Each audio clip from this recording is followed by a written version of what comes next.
Now at 6, what are winds and wind gusts doing to the forecast this morning? It's best you don't look at the wind chills. We'll talk about it coming up.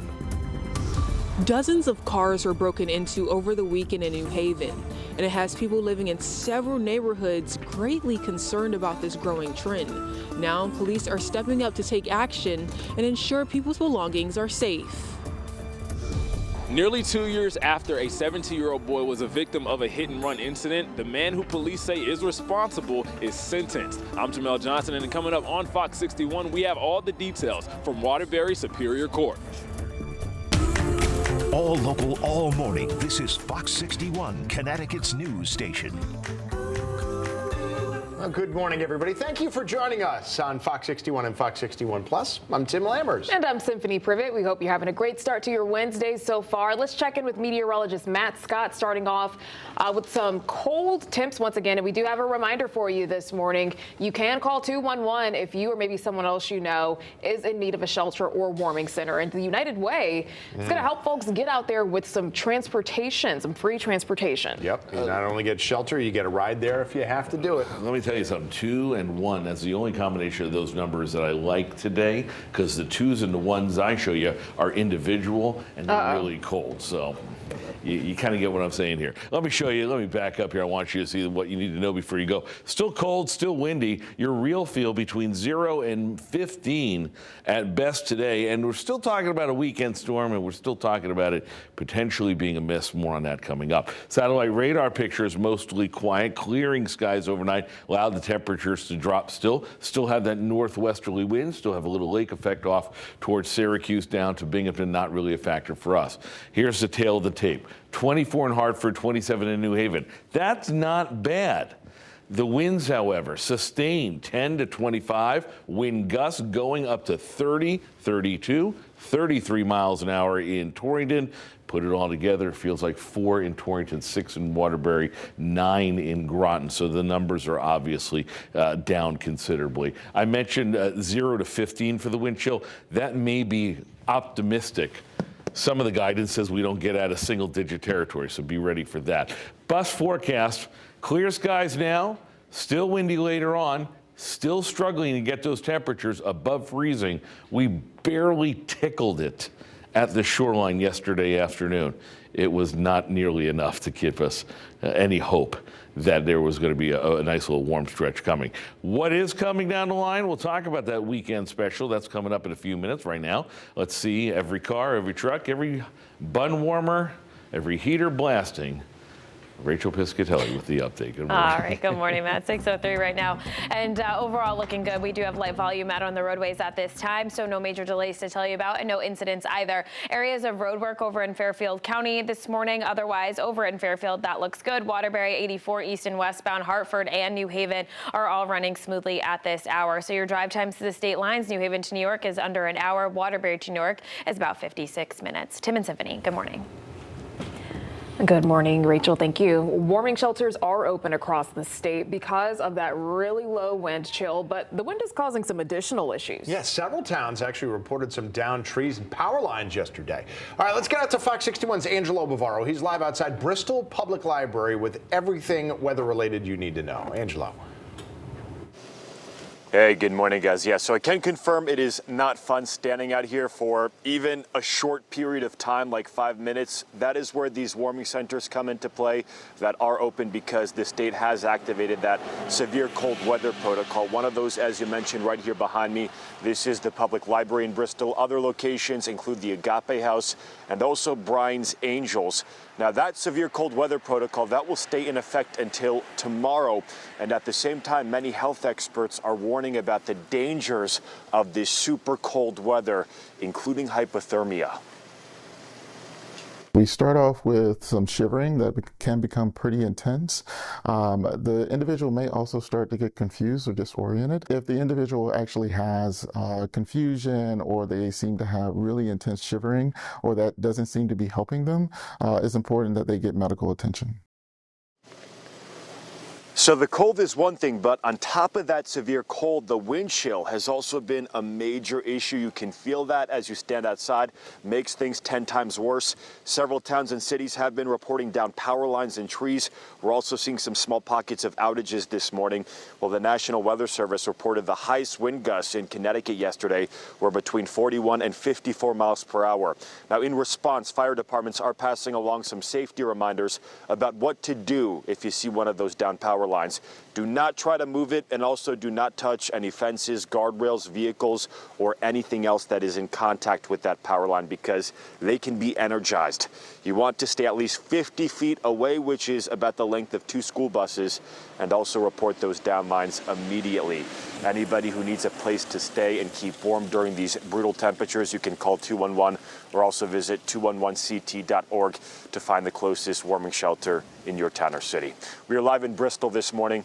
I'm Angelo Bavaro, Fox 61, Connecticut's news station. Morning, thanks, Angelo. New Haven police say there were a string of car break-ins over the weekend, 30 to be exact. Fox 61's Kayla Cade tells us what police are doing out there to put a stop to it. New Haven police say the rash of break-ins happened in the area of Hill North and Hill South districts in New Haven from 3 a.m. to 7 a.m. And because of this surge in crime, police are stepping up their motor vehicle theft detail during those times. When some people in New Haven's Hill neighborhood walked to their cars on Saturday and Sunday, they noticed something was different. Items were missing from it, or their car was vandalized. Chief Carl Jacobson says 30 car break-ins were reported on multiple roads over the weekend, including Howard Avenue, Spring Street, and Arch Street. With the recent incidents, Chief Jacobson believes this was the act of male teenagers. And police are focusing on curbing this kind of crime with the larger presence in the Hill neighborhood and throughout the city. It's because we know that activity moves around the city, and we also have our RTC analysts looking through camera footage over the last few days and weeks. New Haven police encourages neighbors to stay vigilant. If you see something, say something. The police department is also in the process of establishing neighborhood watches in the Hill neighborhood. If you are interested in signing up, visit fox61.com for more information. In New Haven, Kayla Cade, Fox 61 News. Kayla, thank you. A judge sentenced former Waterbury official John Egan to 2 years in prison yesterday for badly hurting a teenager in a drunken hit and run. And as Fox 61's Jamel Johnson reports, Egan got to see firsthand the damage he caused, but also the wonderful progress that his victim is making in his recovery. Now, guys, it was an emotional day in court as Brian Kaya and his family sat while a judge sentenced John Egan. Now, police say John Egan, who was the former chair of the city zoning commission, actually went out and got about 16 drinks from different bars in the area. And then that was over the course of a 10-hour period. And then he made the decision to get on the road and drive, a decision that will put his life at risk as well as Brian's. While the state attorney argued in favor of a prison sentence for Egan, the Kaye family was indifferent, saying they did not wish jail time on the man who injured their son. Mr. Egan and his team then spoke with several family and friends who touched on his countless good deeds that Egan has done and what his community involvement has meant to Waterbury. Egan's defense team argued for a fully suspended sentence and house arrest term along with community service, but the judge ruled that jail time was appropriate. I do think a jail sentence is appropriate as far as a punishment.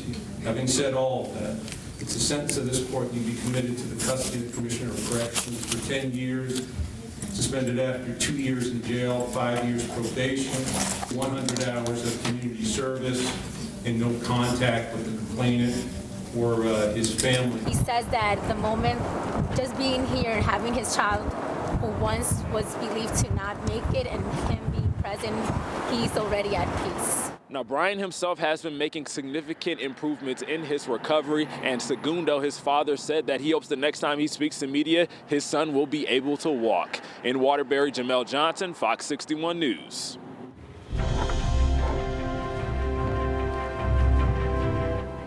Well, Connecticut's General Assembly starts its 2025 legislative session today. Elected officials in the State House and Senate will be sworn in at 10 a.m., and Governor Ned Lamont will address both chambers at noon. Yeah, this year, lawmakers have to iron out a budget. Fox 61's political reporter Emma Wolforst tells us what to expect. Every other session, so in odd years, the legislature is tasked with crafting the state's 2-year budget. It's a long process which unfolds over the coming months. But what can we expect, and what are some of the conversations lawmakers and state officials will have? Let's break it down. Our priorities and long-term goals and long-term responsibilities, all of that gets tied up in our state budget. Creating and crafting the state budget is one of the most important things the legislature and governor do. It sets the tone and the priorities for where the state is headed. Thanks to the reforms within the 2017 budget, we have taken Connecticut from a permanent fiscal crisis to its best financial health in a very long time. Those 2017 reforms, known as the fiscal guardrails. That's a term we've heard a lot over the past 2 sessions and will continue to be the center of discussions this year. The guardrails put in place are a spending cap, revenue cap, and a volatility cap. The revenue cap forces spending within our means. It ensures a cushion between revenue collected and what can be spent. The volatility cap requires $3.15 billion or more put aside to pay down pension debt from specific volatile types of revenue. Now these reforms have more than done their job. The comptroller's office projects a nearly $179 million surplus for the state, and there's already a battle shaping up to get a piece of that funding. Nonprofits and social services, Connecticut's colleges and universities, the child care industry, and more are all vying for a drop of the historic rainy day fund. This has led many state lawmakers to get behind possible changes to the guardrails, but state Republicans and Governor Lamont have cautioned against that. Flexibility or tweaks are possible this session as support grows, and Governor Lamont is yet to voice his latest stance in his State of the State. Find a way to continue our fiscal progress while also doing more to meet the needs of the people of Connecticut and make sure that the people of Connecticut are sharing and feeling the state's fiscal progress. The governor is expected to tease fiscal priorities in his State of the State address, but he'll present his full budget proposal to the legislature next month. Then lawmakers will draft their own budget, and a combination of both proposals will come together to form a final version to be passed by the end of the session in June. In the studio, Emma Wolforst, Fox 61 News.